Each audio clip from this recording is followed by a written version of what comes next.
Hi everyone, Emma Kittle here with Hidden Pearls Podcast. So this episode that we're about to share is an interview that Bruce and I did with a good friend named Chris Ward on his podcast called Like a Bigfoot.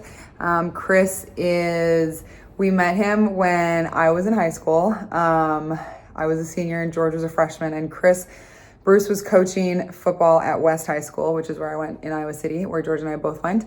And then, George for a couple of years and then he transferred. But Chris was George's 9th grade coach, one of them. And so Chris has since moved to Colorado, and you're going to hear all about this in the show, but does an adventure-based podcast. So he interviews different people who do extreme sports, who adventure. It's a really great podcast, so you should definitely check out some extra episodes. But Chris is, bless you, Chris. Chris was one of the reasons that our podcast really got up and going, because he was such an ally, such a resource, and gave us all the tools that we needed to get on iTunes, get on Apple, just get on Spotify. He just was such a guide in the night for us when we had no idea what we were doing, but we just knew we really wanted to start a podcast. So Chris, thank you so much. This episode, we talk about Thunderbird Performance. And so Thunderbird Performance is our business where we have mindful awareness and performance. Bruce does life coaching. I do yogic mentorship and coaching. I also do private individual sessions. We have yogic numerology on there. We also have, we have a bunch of free classes. Well, bunch as in, I have some filmed, but they're not all edited, but there's a few classes up there. And then you can also find Hidden Pearls Podcast is up there too. But our website is thunderbirdperformance.com if you ever want to check that out.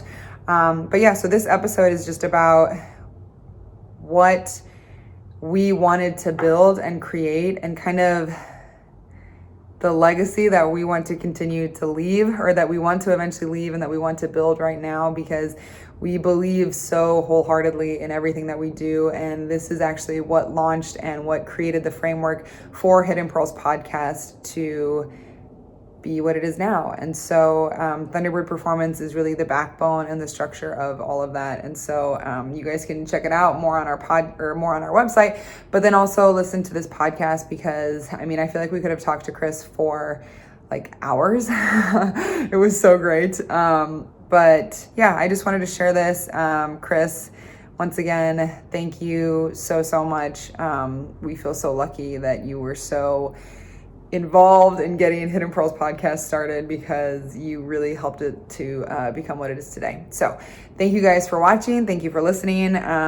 If you go and follow Chris, make sure that you leave him a review. You can subscribe to all that he does. But yeah, it's really great. It's a really cool show, and lots of lessons always involved. So thank you guys for watching. And this is Thunderbird Performance on Like a Bigfoot podcast.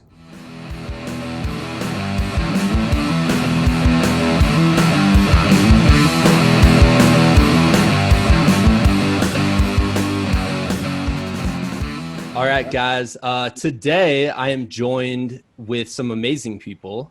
I have the podcast queen herself, Emma Kittle, who has started. Yeah, you guys started the Hidden Pearls podcast, and it's I have to say, I've listened to a whole bunch of podcasts. I've never seen anyone go from first-time host to sounding like a professional in 10 seconds before. Thank you. Well, dude, it's literally all because you helped us through the weeds. So thank you so much. So well done. And then what we are kind of, conspiracy theory is we think it's a Zoom background, but they're sitting on the beach right now. We have Bruce Kittle, who is, I was going to say the I didn't know if calling you Obi-Wan or Yoda was insulting, but you're really wise is what I was going for there. And I'm really old, so it's all good. No, I wasn't making a statement about age. Hey, I've fully embraced it. Hell, it's better than the alternative. We don't call it age, we call it stage. Yeah, it's all, I got no issues, man. 61, I'm proud of it. It's all good. And then we have Jack Becca here, who Bruce and Jack just got done scuba diving, looking for whale sharks, and yeah, you were about to mention the Palio though, man. I want to hear about that.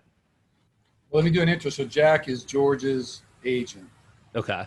So that's our long term, and then Yeah, I've been representing guys from Iowa since like Tim Dwight and Damian Robinson and a lot of guys in between, right? Everyone's favorite, son of Iowa.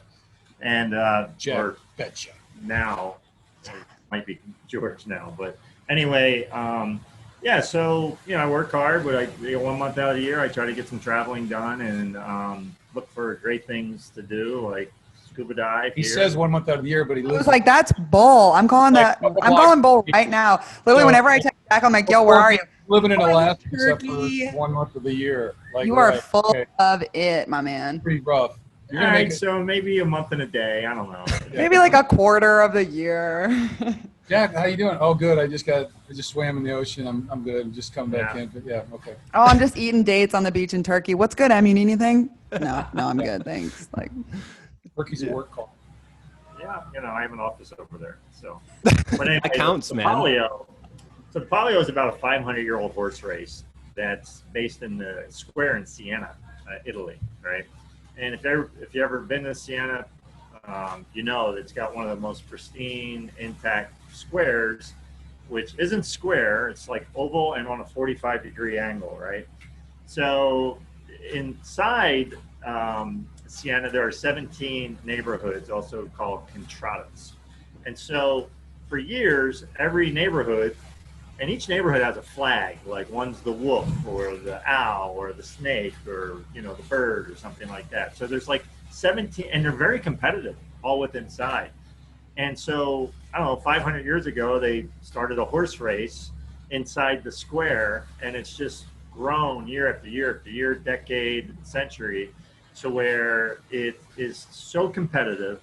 The whole town comes into the square inside, and they bring in dirt just for this race. And the track goes down a hill, up a hill, into like a right angle turn. It's crazy, right? And the rules are only the horse has to finish. The jockey doesn't have to finish, right? And they can like punch each other and like hit each other. Push each other, punch each other. There are no rules, right? No rules whatsoever, right? So I wanted to go do this. I got some friends. I traded my house for a house in Tuscany, which was pretty epic. Got this 500-year-old farmhouse. And then when the Palio went on, rented an apartment, this old, Venetian apartment up above the streets, and got to see there's like 2 days of parade. And 2 nights before, like all the horses are kept in a secret place. And then they bring them into the little neighborhood, each contrada, and they guard them, they feed them, they bring them, the day before the race, they bring them into church and bless them, by the priests, right?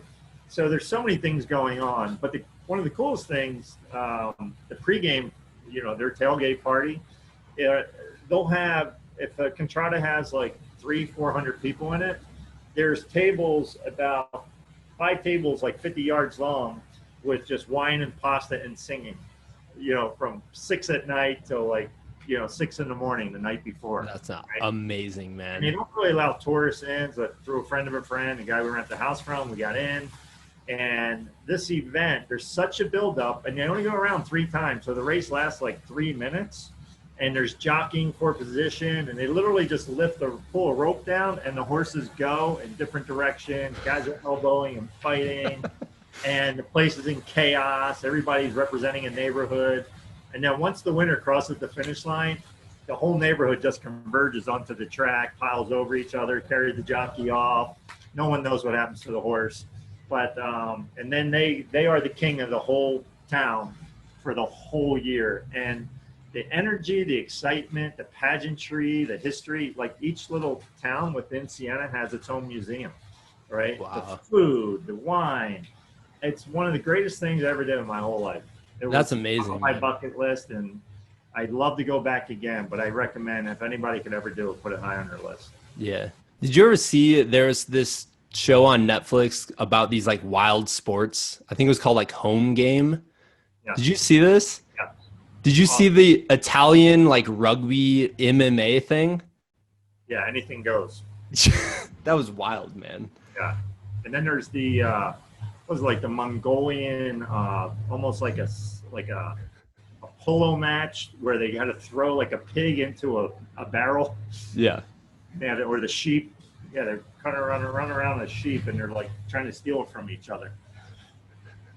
That's crazy. Jack, you Like sound like 4-H. I can't wait to travel with you more. It's gonna be.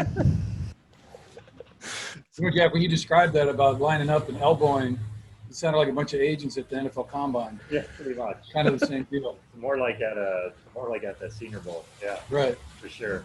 So Jack, what won George over about you? Is it because you're taking his dad scuba diving on this beautiful Zoom background-esque beach?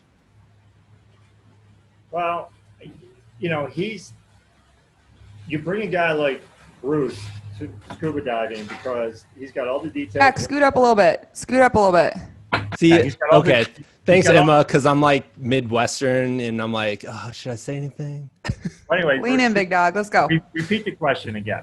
I was just saying, What what won you over? Yeah, Go yeah. ahead. Go ahead. What did you find with JB Sports? Uh, Hard sales pitch, man. Gosh. nobody else wanted him, probably. Oh. For that reason. You guys would know better than me, but He only had 2 other interests. Really? Yeah. I think it was a big part of it was Henry, though. So George's cousin Henry, who was in the NFL for a few years, had gone with Jack, just super solid, had a great experience with him, and Jack just was so easy to talk to. You just felt so normal. yeah, I think I just came in and told him how it is and didn't tell him he was going to be a first, second, third round pick and say this is most likely what's going on. We got a little, we got to get over the injuries, any images you created while you were in your, sophomore year, freshman year. Like, these are challenges, and, just get them prepared. It was George likes direct and simple, right? Yeah. And so that's usually how I present. I don't know if you guys remember Pat Anger. I've interviewed him on this one, and he kicked my ass in high school. Sorry. He's a gem. He kicked everybody's ass in high school in college. So I've heard, the legend of Pat, right? Punch a teammate out in practice because they kept making him run line drills over and over again, right? And so, I have all my paraphernalia or my propaganda, rather, I'm bringing in for the meeting, charts and, my past negotiations. So I can't remember who it was. Somebody was, I think it was Tony Miliaki or somebody was telling me about Pat. But you know what? Pat likes it really simple. Don't get long-winded with him. You'll lose him. And so I came in. I met him at the basement of the Sheraton there, downstairs. We sat across from each other. I looked him in the eye. Said, this is all a bunch of, all this paperwork's a bunch of bullshit here. I'm just going to look you in the eye and go, hey, man, I'm going to work my ass off for you. I'm going to do everything possible. I'm going to tell you the truth. I'm going to be honest, good news. I'm not going to sugarcoat it. And, talk to the players I've represented here. And if you think I'm a good fit, great. I'll come out and meet your parents or whoever's important to you. That's awesome, man. That's Hold awesome. on, Matt. Literally, it was a 3-minute presentation. First time I ever met him. He goes, that's it? I go, yeah, that's it. I go, what do you want me to do? Like, sit here and, do a song and dance? What do you want from me? I did ask me some questions. And he asked me like 2 or 3 questions, and shortest recruiting pitch I ever had in my whole life was like literally the whole meeting was probably 12 minutes. That's Call amazing. me 20 minutes later and go, I like your style. I'm going to go with you. That's so amazing. I'll kick your ass. Yeah, well, Bruce and Emma, I wanted to have you guys on today too. I wanted to talk about Thunderbird Performance specifically. Like, I'm really into just what makes an athlete have a solid mindset. And obviously that is something you guys have studied, you've focused on, you've applied as collegiate athletes yourself. So yeah, like, can I hear a little bit about just the beginning of Thunderbird Performance? You want me to do it, or you want it, Bruce? Oh, girl, it's your brain trust. I'm going to check out, guys. It was Right. nice. It was super nice to meet you, man. Cameo. You'll be, Big love, Jack. All right. All right, next time I'm there, you got to be there, okay? All right, we're on. Here, let me plug back in so it'll be a little. What a treat. Bro, what a treat. See, Bruce, this is why, because I was talking to Bruce before, like an hour ago. He's like, do you have an outline? I'm like, I do, but sometimes you just got to throw the outline to the side and Sometimes. Well, it's funny, and I'm jumping ahead to talking about hidden pearls, but so as the kind of yogi creative side of it, like go with the wind and whatever, and Bruce is very lawyer and dictating and kind of, so our interview styles are like insanely different. And so like our first show, we're kind of going and like I'll just start spitballing, kind of like we're doing right now, and he's like we're like, I love to hear of you, like I'm gonna outline. And it was like, it was this whole thing where we had to like sit down and talk about like, is this how it's going to be? And I was like, yeah, I think so. Like, I don't do great with sticking to it. But well, it's funny now that you say that, because I can totally hear that in your guys' podcast a little bit, which is good. That's a good, like, total completing each other's strengths and weaknesses, you know? I'm just loving on Bruce right now. I love Beach Bruce so much. Just look at him. Can you describe your dad right now? He's just so happy. Like Bruce is so him, like just the joy that BK has right now, like being on the water, there's nobody around. He's got his shirt off. His favorite thing to do is scuba because he's underwater. He loves like the water, but there's also no other people down there. And he's great. He took a yoga mat with him. He carried it on the plane. Like, look at him. He's got his shades and a Corona in hand. He does. And like, you have a great beard right now. Oh, thank you. Yeah, you see the seawall right there, right in front of that, 6 feet down. There's like a 2 foot wide lower seawall. I had my yoga mat on that, watched the sun come up, and did my hour-long routine this morning on that 2 hour chunk, 2 foot wide chunk. It was great. It was beautiful. The sun was up. It was amazing. Oh, that sounds amazing, man. Yeah, it's really good. Yeah. Long lost roads. Yeah. Yeah. Well, can I hear a little bit about Thunderbird Performance? Like yes. I said, I've read through your website, you know, and I read through it again today, and just I really like the lessons you guys are passing on to everybody. Thank you. So Thunderbird Performance, the whole idea started because I moved to Nashville because I do yoga and mobility, and I work with NFL athletes primarily NFL athletes, but like other athletes. And I moved there to work with George and then the other guys he trains with. And so, or I moved here. And so then COVID hit, and we all were living together at the time. And so the idea of any of us kind of branching out and like doing anything with anybody else was really, really scary, because Jan and Bruce live with us and they are both in their 60s. And so just the unknown of it and everything, we were like locked down, like quit all other things and just like focus on protecting the tribe. And that was our most important thing. And so, you know, and that's obviously very important, but as very active, stimulated people, you know, immediately the wheels started turning, like, what are we going to do? And so for me, I've always wanted to be able to teach and do things mobily, because I just don't settle down very well. I like to travel. I like to get up and go. And thankfully, you know, like with who my family is, and I'm not tied down. And so I get to do that and live that lifestyle. And so it's been a really fun kind of exercise, like mental exercise in how to make that happen. And so I probably spent like the first 4 months, maybe not quite 4, but first few months of quarantine, like literally just hunched over my computer, like designing a website, building it out. And it took like so many different forms. But I think that whole creative process really helped us to figure out the message. And what I kept coming back to was like, you know, I have the yoga and I have the kind of spiritual side that are really important to me, but it's like, I felt like there was this huge component missing, because what was differentiating me between like Alo Moves, right? So Alo Moves is like or Lululemon, like they all have these online platforms now. And it's like, well, why would somebody not go with me? And like, how do I price this and all these things? And it was just like, it was really bumming me out, because I was like, I know I have something really special to offer, but like, I can't convince someone to spend more money on me when they could get a way better product on something else. And so then Bruce and I were kind of toying around with like, okay, so he was kind of helping me with the development part of it. And then that's when we were talking about Bruce doing some life coaching and stuff. And then how does that, you know, and then mid-quarantine, right? So the other person, so Robert Tunyon plays for the Packers, and him and George are homies.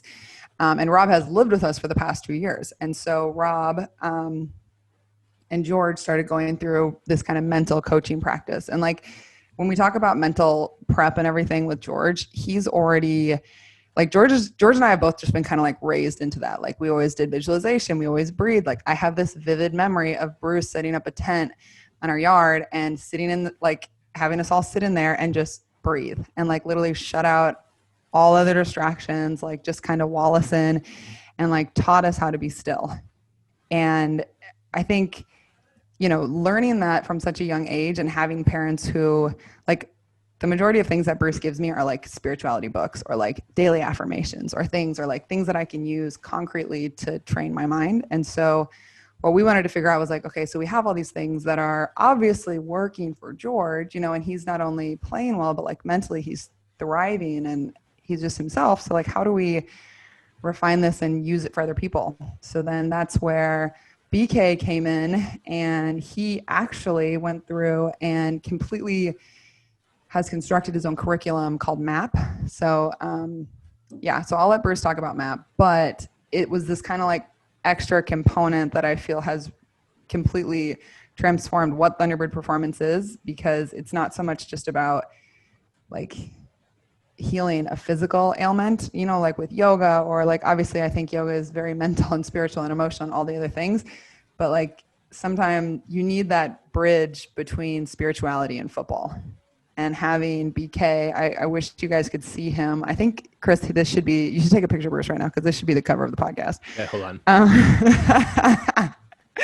But like having that gap, and as Bruce as a coach and as somebody, you know, who did like all the letters and everything with George, he spoke the language. And then all of a sudden it was like spirituality wasn't taboo or meditating wasn't taboo, because BK is like this big badass bear of a person, and he's sitting there like repeating Matrix quotes and like talking about Bruce Lee and talking about Buddha, and all of a sudden it's like, okay, this really hits, you know. And so he kind of created this own curriculum, and then that's kind of the mixture that we're in right now.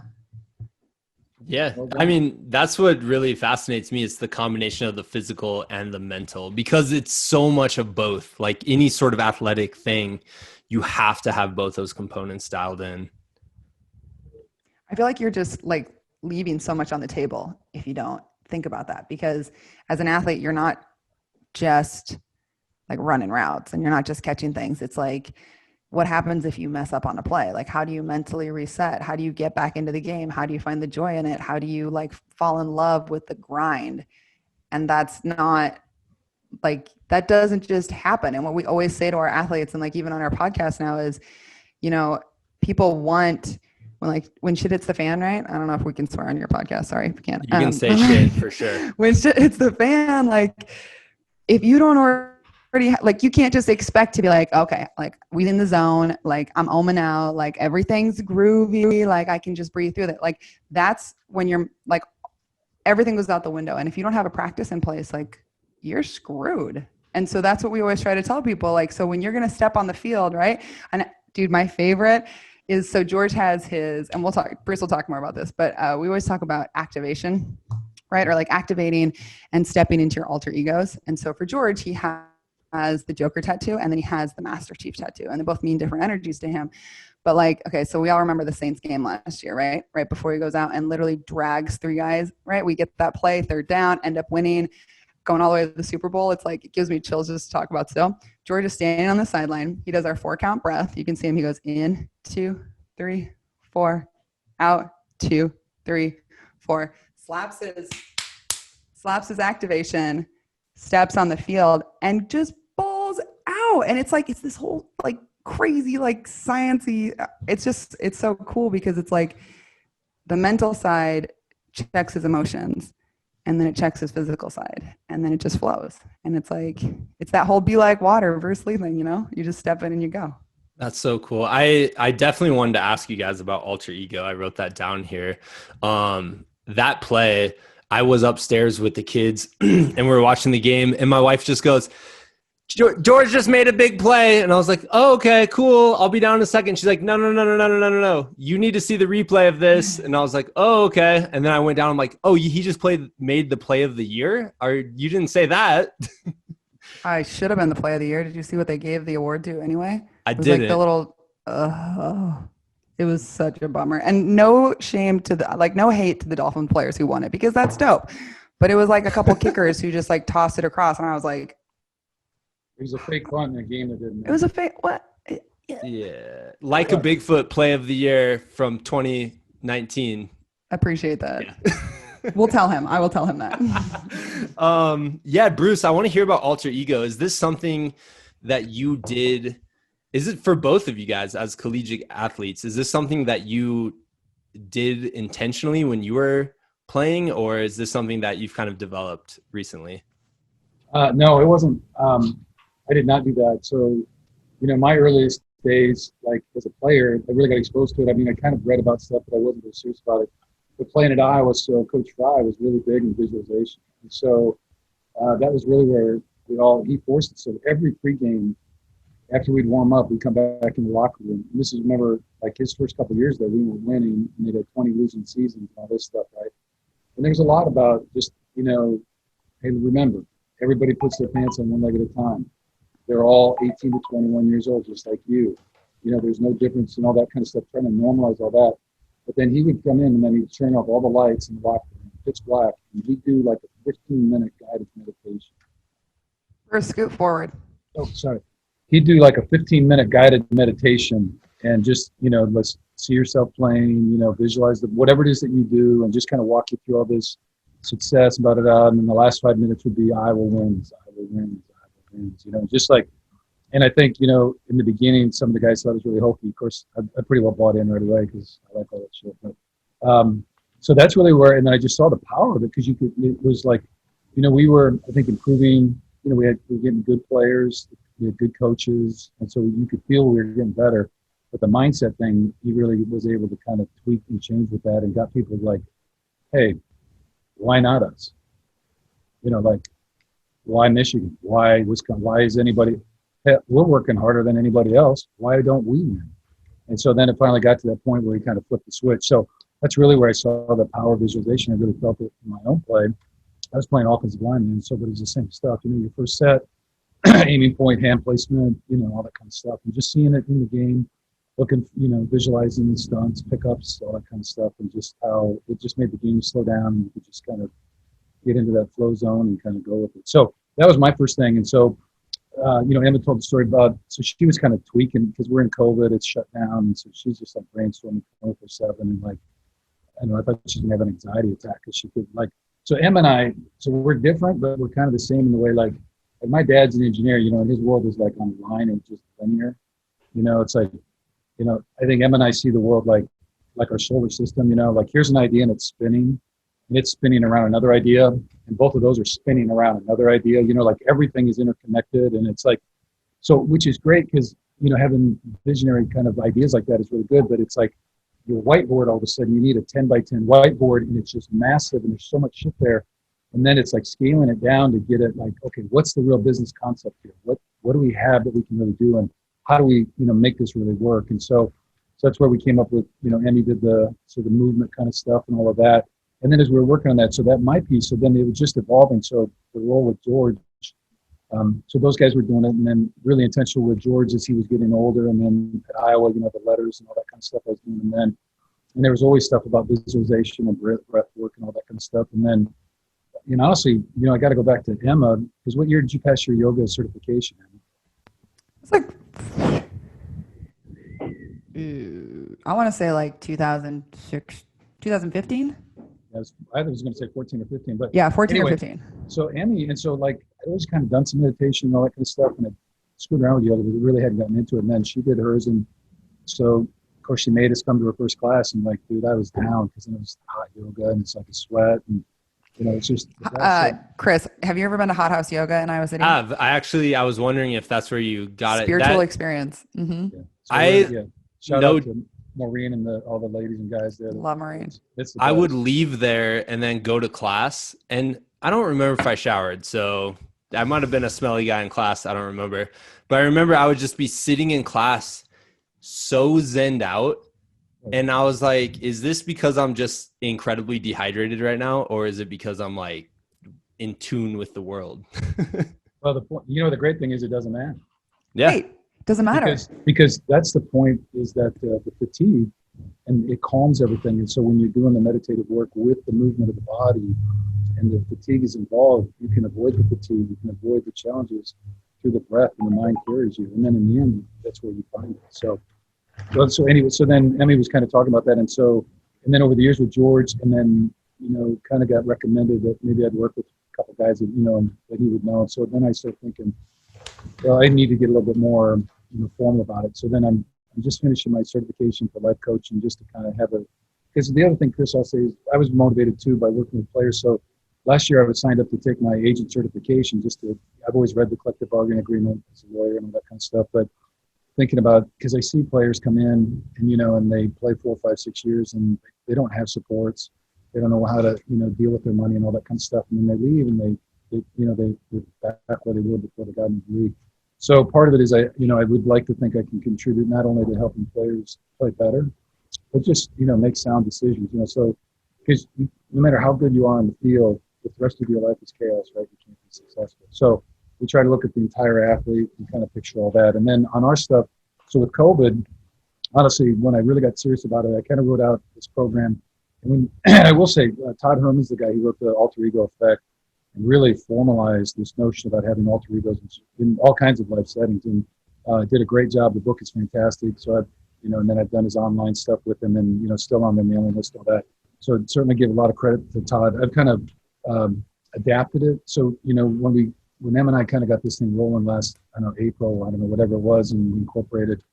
I thought, well, I should listen to it a little bit more. So I've probably done 30 books on all the top, and took all these online courses, and, from Dream Chasers with Giovanni and George Mumford.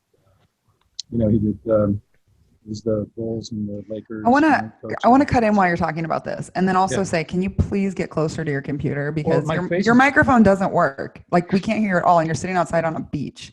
Okay, so better. Okay. Yeah. Okay, but I want to interrupt and talk about my head is literally in the screen. This is the best part. It's great. It's the best part about interviewing like a daughter-father thing, because I was like, I'm not going to say anything. You can't jump in. She says stuff all the time in ours. George, scoot up. I do, because I'm the producer side of it. I'm the tech side of it. And I have to, how much harder, you get this, Chris. Your job is so much harder if you can't just say something on the front end. And some people don't get it. And so I got you. But what I want to say is, another thing that was really interesting is, like, during this whole situation was The Last Dance came out with Michael Jordan. So good. So good, right? So good.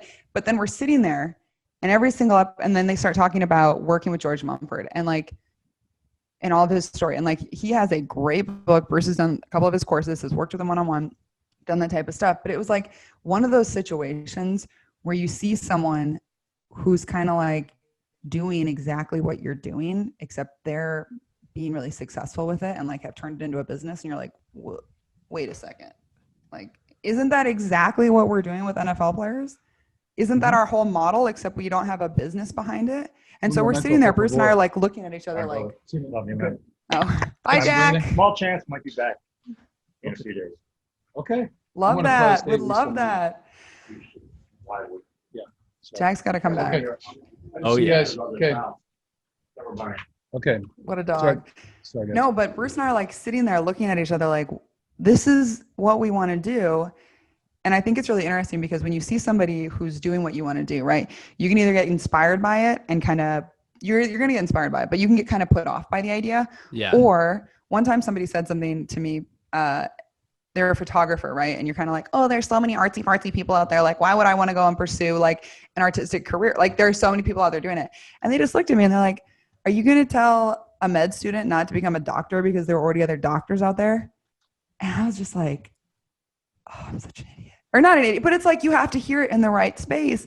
And ever since that, I'm like, screw thinking that you're like copying somebody else's idea, because my experiences in my life, and obviously Bruce and I's relationship, are going to create an entirely different project or product than what George Mumford was doing with NBA players. Yeah. And I would also say, because I even tell my 7th graders this, I'm like, listen, like, there's always going to be someone doing what you want to do out there. But you might reach people that George Mumford would never reach in a billion years. You know what I mean?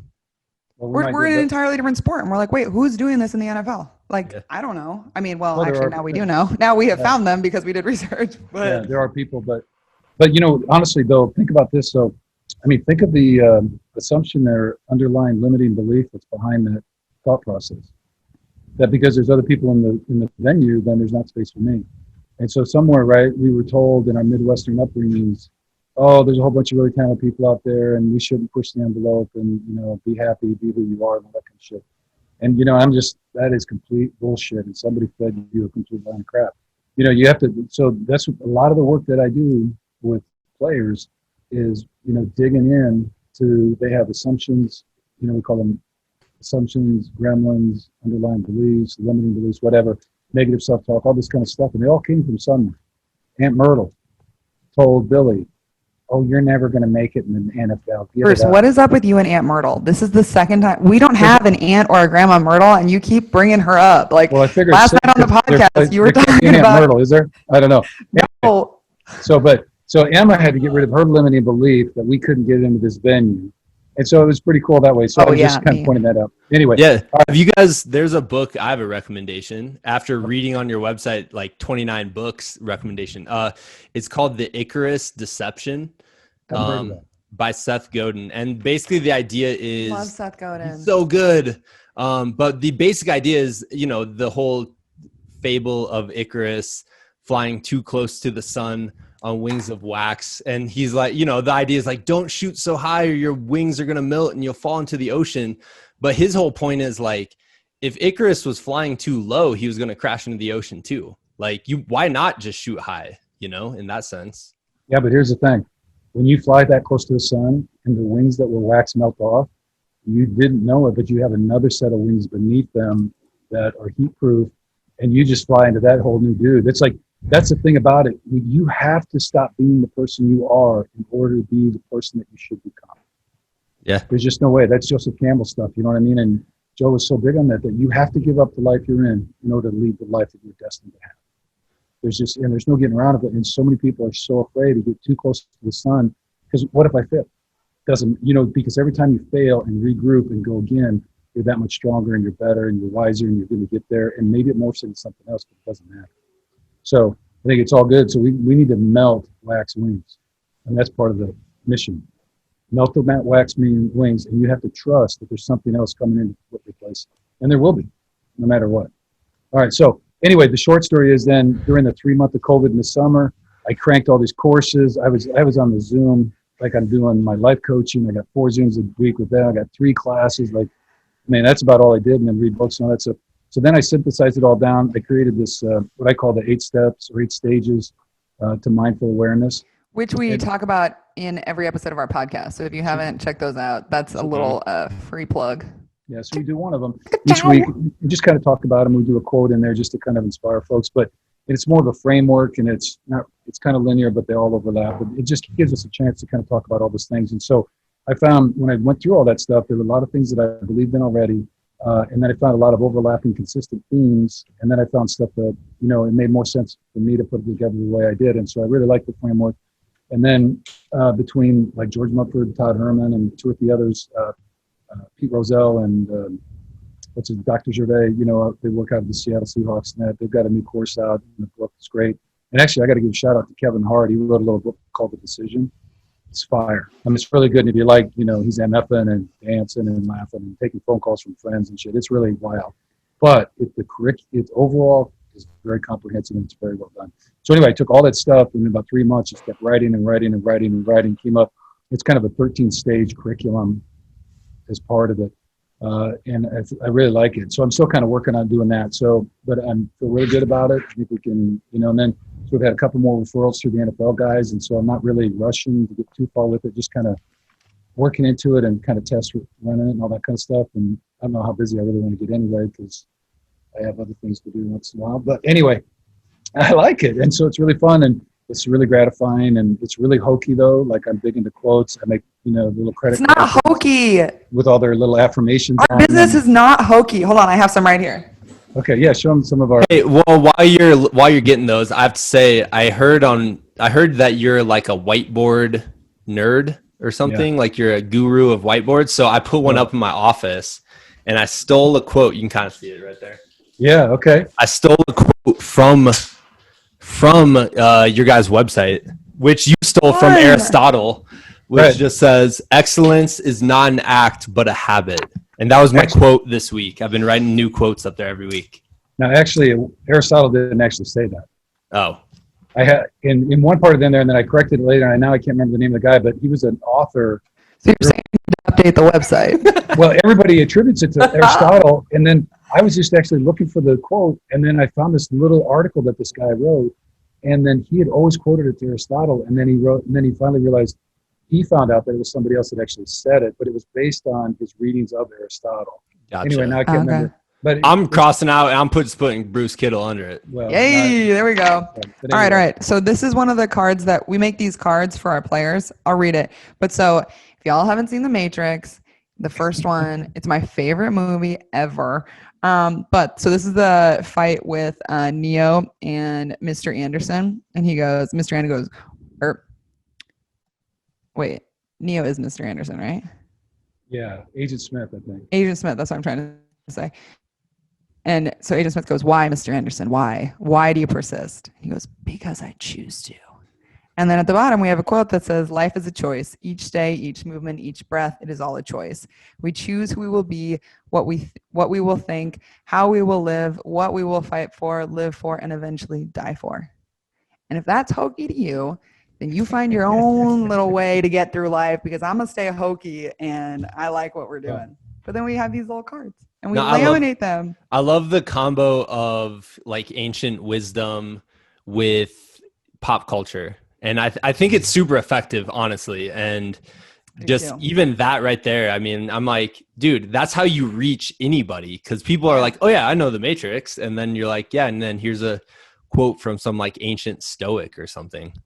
Yeah, and they all dovetail pretty good. So anyway, I don't know if you want me to do the alter ego thing and then how that went or what we do? Yeah, I'm curious too, because do you look back on when you were in different teams, like when you were in football or wrestling, or Emma, when you were in volleyball, do you look back and think like, oh, I didn't know about alter ego and I wasn't doing it intentionally, but I was doing it? I'm going to jump in because my answer is super short. I had no idea. And I wish that I did, but like, I didn't have any concept of it.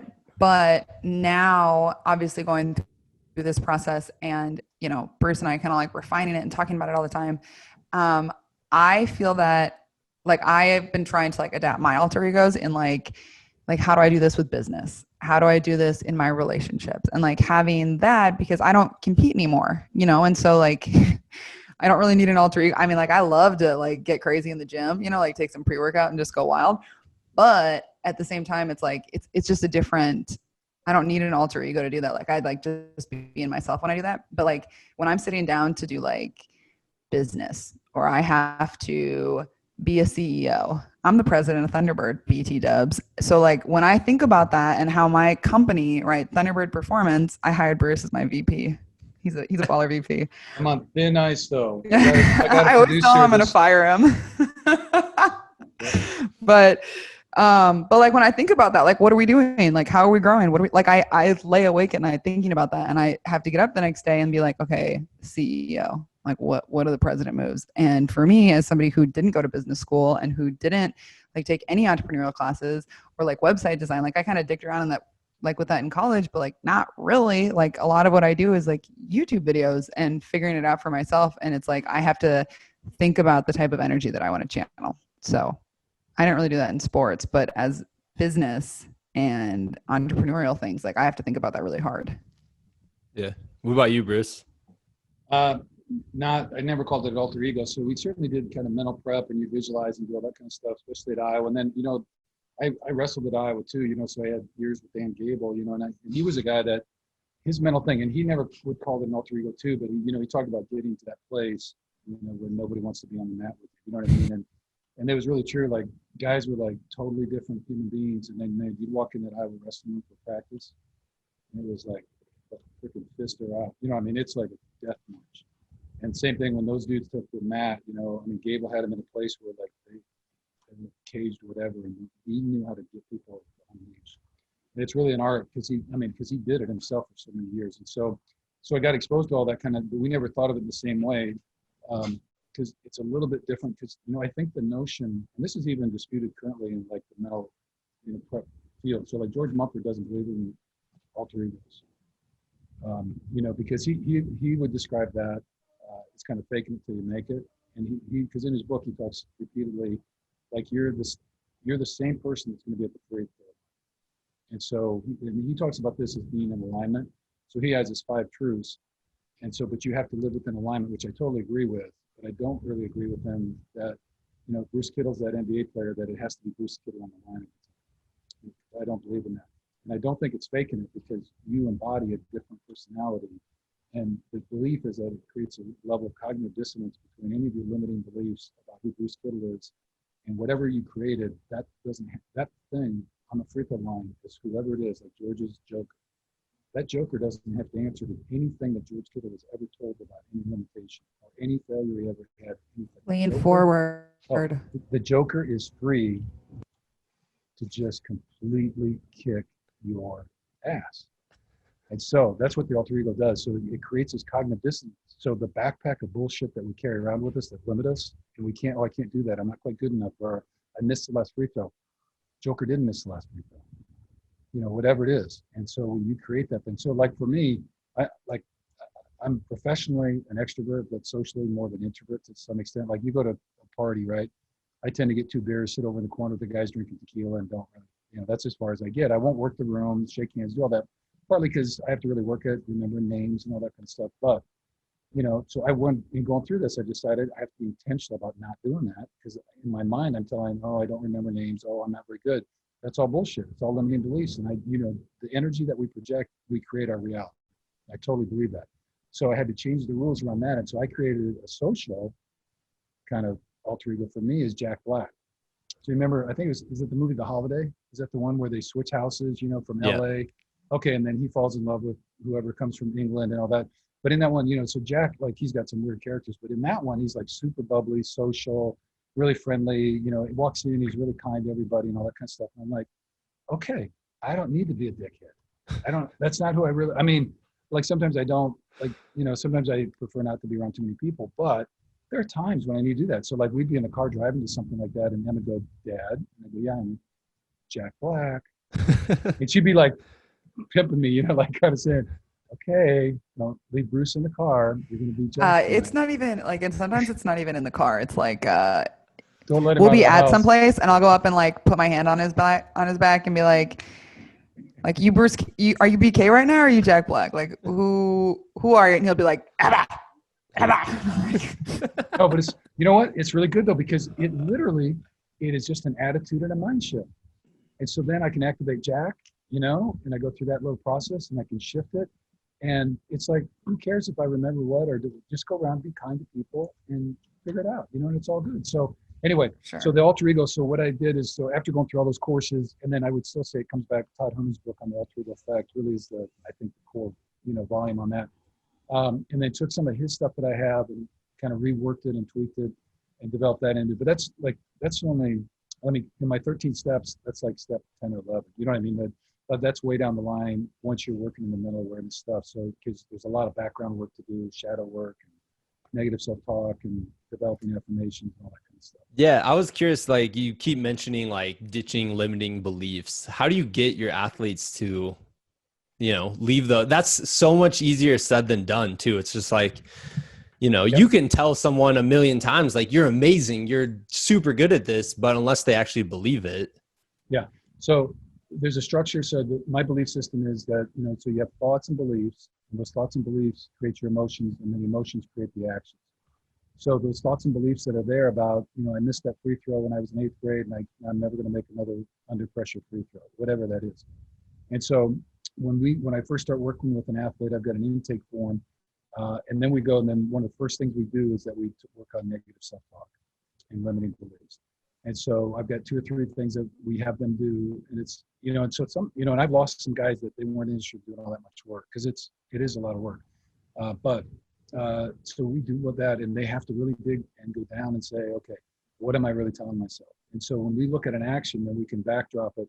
Well, what emotions were you feeling that led to that? And then we talk about that emotion, and then what's the thought pattern behind that? And if you can identify the thought pattern or the belief system, well, then Aunt Myrtle told me I'd never be good at basketball, whatever it is. Okay, I love Myrtle, whoever. But anyway, you know what I'm saying?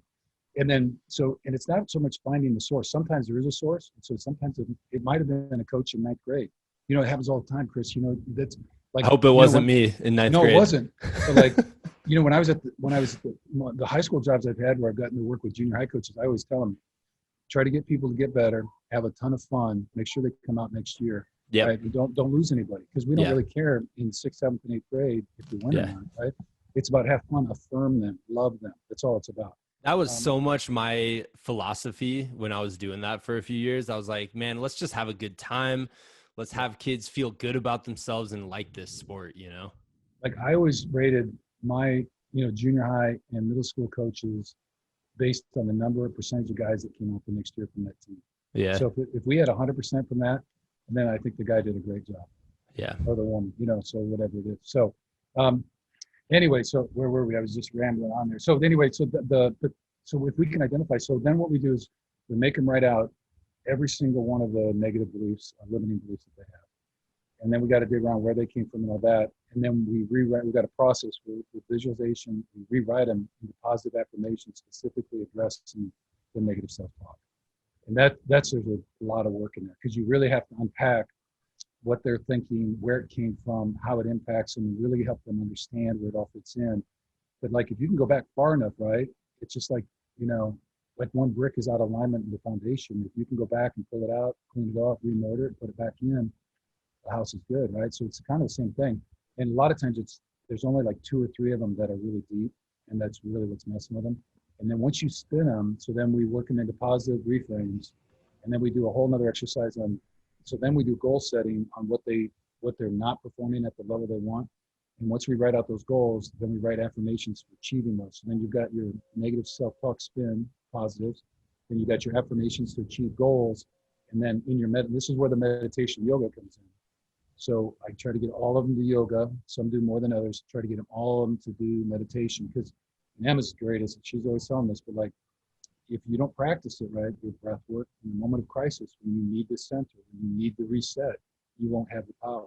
It's a superpower, but you got to practice the superpower. It's not like Superman just flew, what he did, but for us, we're not that, So, and that's what we work on. And so now they get and so those little cards I do, right?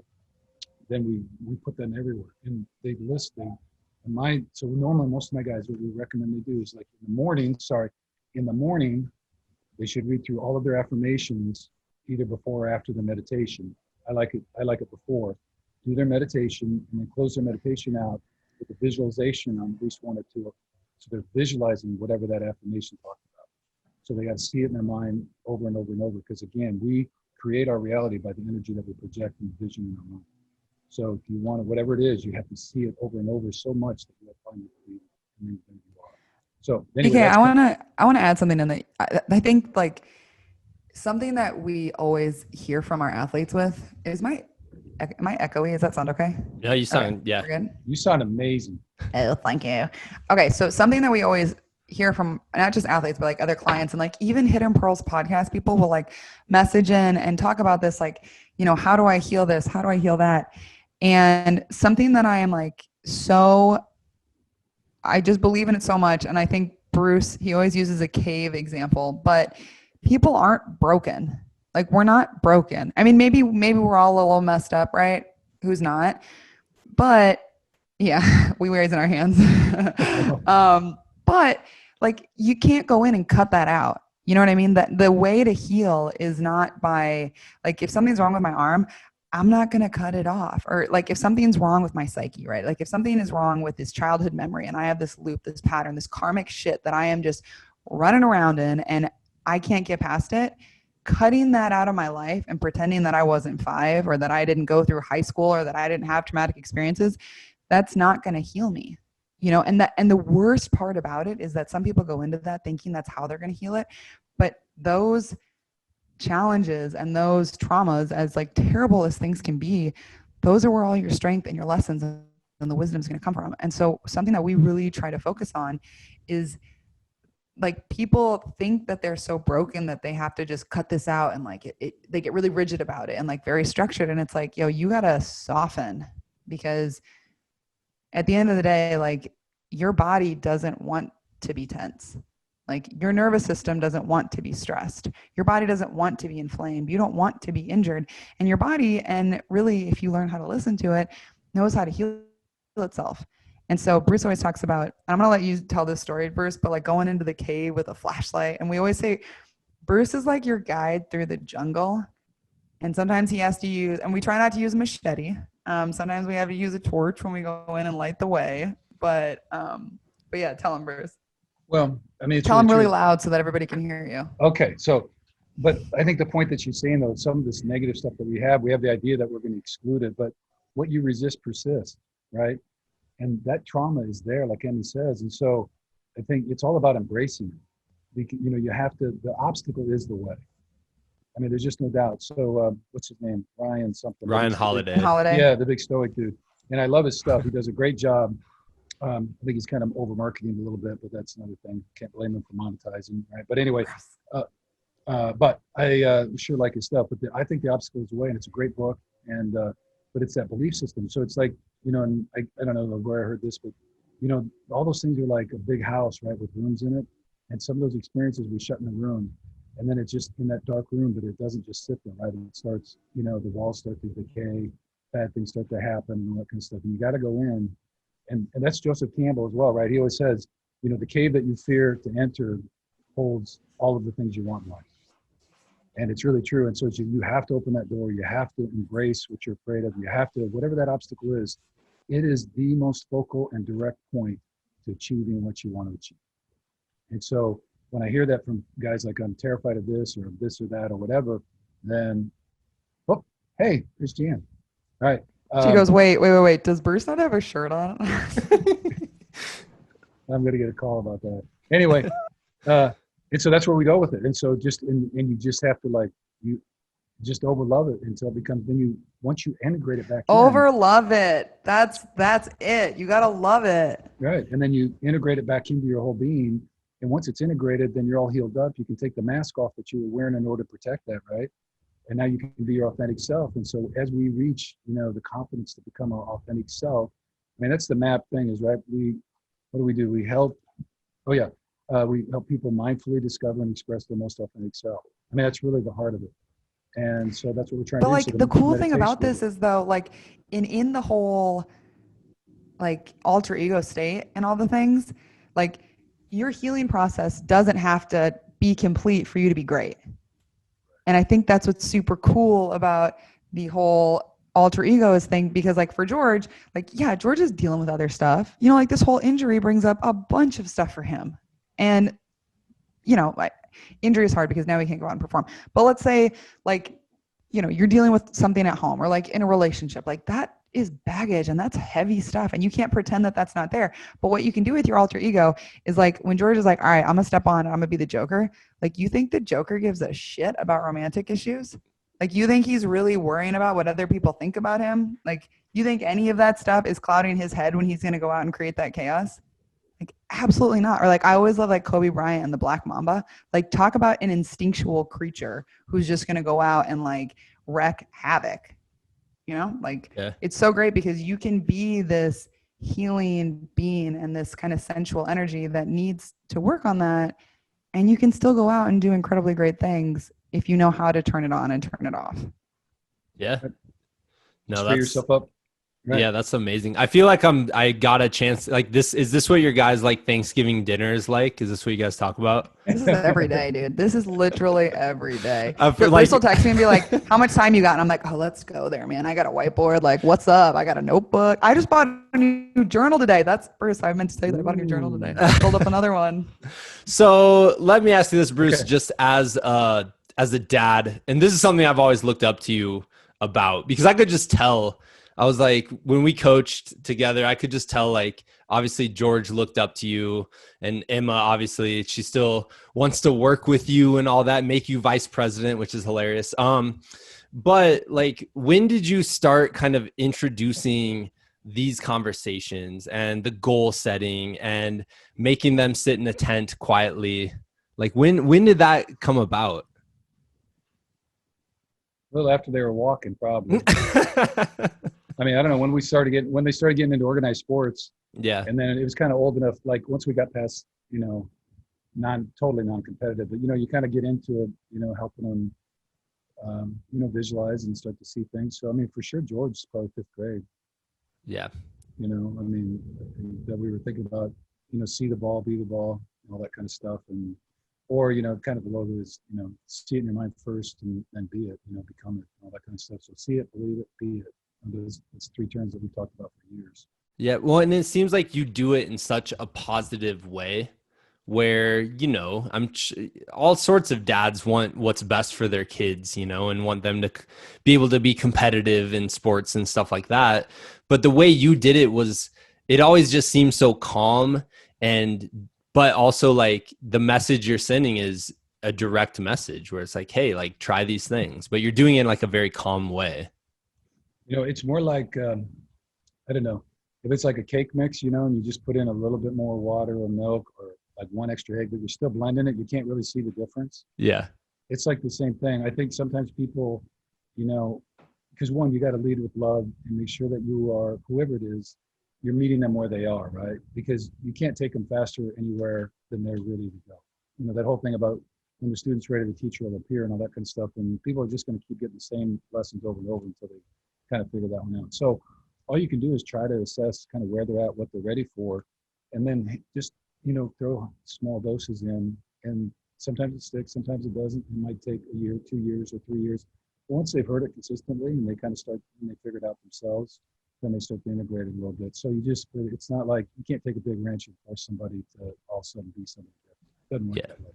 And I think the other thing adding on that, like, because I heard it obviously a bunch from Bruce and everything, but sometimes it took an outside source for me to understand these things. And really, like my first yoga teacher training, like it's like all of these like massive concepts that Bruce had been like throwing around and whatever, to hear it from somebody else and then to be reading about like the Yoga Sutras and like studying this ancient text and stuff. I'm like, yo, Bruce knew what he was talking about. I was like, what? I knew like it had stuff, but then you hear it from like another source. And I think that's the other thing, like, because you can tell somebody something 100 times, like, yo, if you do this, just like, if you pet that dog, you're going to get bit, but like, you have to have the experience. And I think that Bruce was so great, like, to let us kind of make those mistakes, and was always so like, okay, you did this dumb thing. Like, let's learn from it. And I think that was another kind of cherry on top of the, like, all of this stuff and all the cards and all of the other things that he would give us, but was like, okay, like that was your decision. Now what are we going to do with it? So it's a lesson. That is one. And as a dad, you're like, everything's a lesson, like there's lessons all around us all of the time. And if you're open to learning those lessons, you're going to learn a lot. Right. That's the whole, and honestly, that's the whole point of being mindful, right? I mean, first stage of a mindful athlete is conscious awareness. Like if you're paying attention and seeing things, you realize that all of life is just an instructor. And so if you're not taking it as either good or bad, you're living in equanimity and not putting, kind of connotations on things, and you can just see it, understand how am I responding to this? Why do I feel that? And remembering, like, feelings are just feelings, right? They're not you. And you can work through the feelings pass. And so then why do I have those feelings? Well, because I think X, Y, Z. Well, then do I need to change my thoughts? So the more mentally aware we can be of all those pieces, right? I mean, then that's where the whole thing starts. If you're paying attention, there's so much just nonstop to learn about our responses to things, what's going on in our lives, all that kind of thing. So anyway, that was a really good example. I mean, nice job. Way to pull that in. Cool, man. Yeah. Well, one last thing just to kind of wrap up here. This right behind me, Colorado 14ers. Yes, sir. You are the first person I heard talk about that. And then long story. Please tell this story. I think this story is hilarious. Well, I think your first one, I don't know if it was your first one, but at least as I remember, right? we'd been talking about it. And then when you were still at West, you and these guys were going to jump in the car and drive out. And I kind of remember saying, you know, I'm usually on site for 3 days before I climb because the altitude sickness will get you if you're not kind of getting used to the altitude. So you guys drive straight out. We did overnight. Right. And the next morning, then you do the climb, and you can tell the rest of the story from there.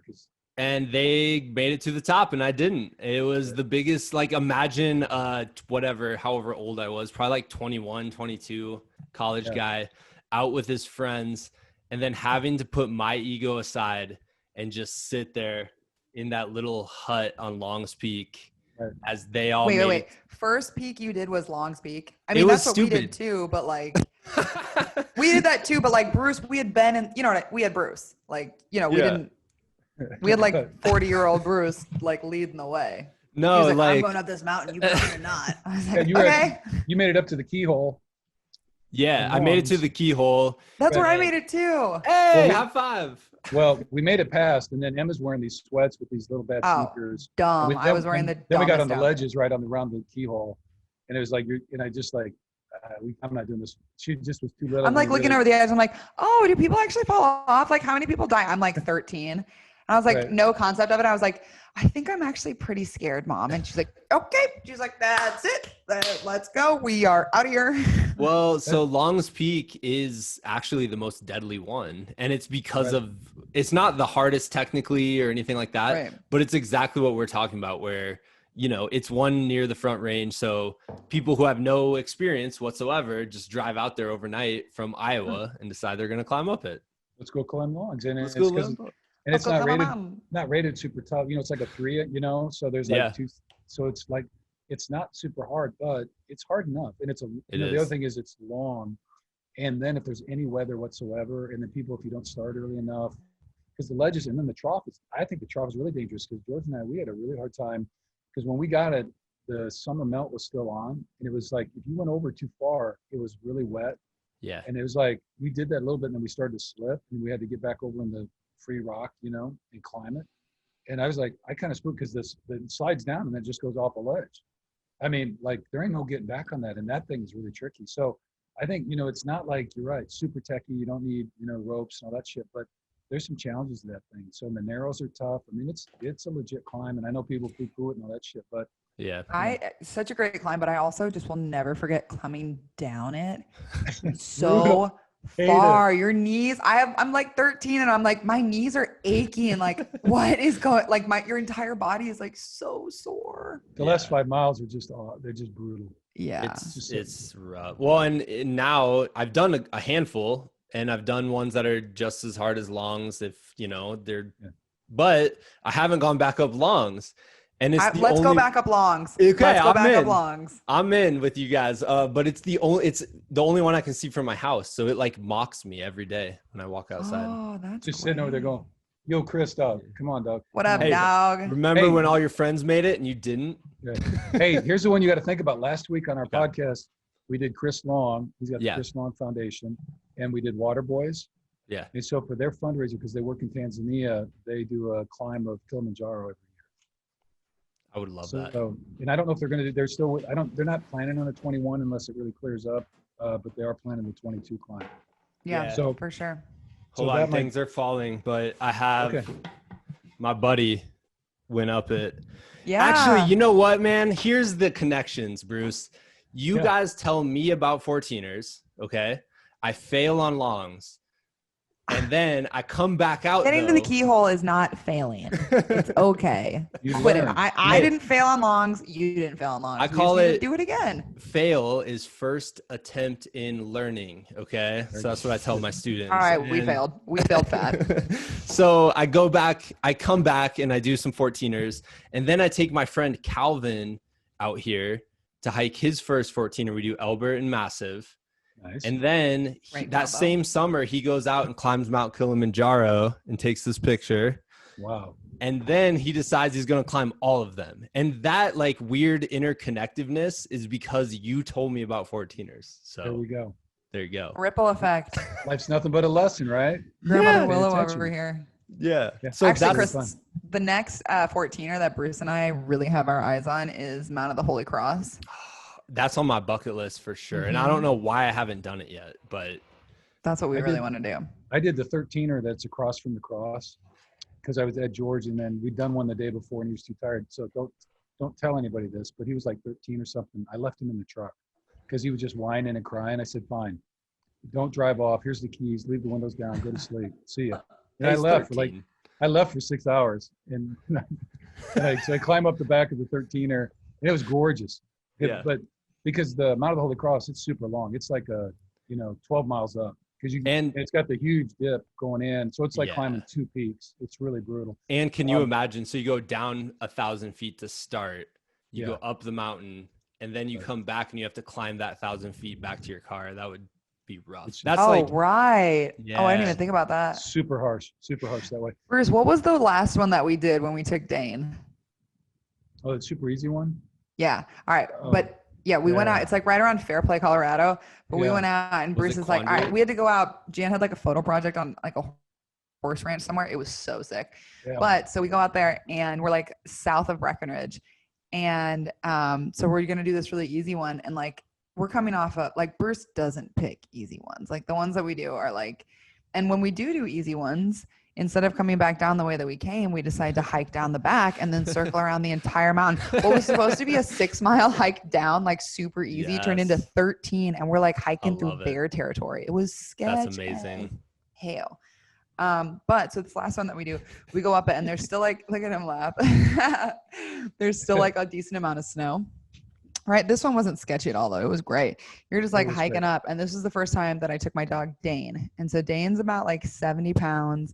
He's like a boxer hound type mixed dog, but has never done anything like this. So we go out, we stay for a couple days, and it's like super, there's this huge snowy patch. And actually going up with Dane was super great because I put this like really great harness on him. And then I just strapped him onto my backpack and he pulled me up like just he was so great. He just pulled me up these super hard patches and was like just gripping in and was like, he was so proud of him. That's for like that. an adventure race strategy. You just tie to another Yes. person. Yeah. Yes, exactly. I'm very, now that I think about 14ers, I really want to figure out more to do with him because like, at least while he's like still young enough to keep doing this. But Me so or I'm- Dane. I'll let the listeners guess. Yeah. But on the way back down, right? So there's this whole like snow shelf that you have to literally like, you're like you're like punching into the snow to like create your footholds and then you step up and it's like, it's this whole thing. But on the way down, we walk by and there's like, some people are like walking along the ridgeline and then going back down the path that you kind of make up, right? Like just kind of like being really careful. And then there's this whole other group of people, right? Where you kind of go off to the other side and there's like this lip and you just strap like your wind jacket around your butt, you like tie it on and they're sledding down and it's like a straight shot. And so we're like, screw it, right? Whatever. It's like So the Bruce- switchback like this. And so you go down like over 3 switchbacks and you just skip the whole thing and you just go straight down. Yeah. the You don't even mountain. have to walk it. That's the best Right. part. It's a was little great. bit, I mean, it wasn't super sketch, but like it was right on the edge. It was So, right. So Bruce and Jan go down first because I'm like, I gotta hang on to Dane. Like, I don't know, maybe I should just walk down it because I'm like super worried about him. So they go down and they like totally make it. Everything's fine. I was like, okay, well, I can't hold on to Dane. He's like too big for me to hold.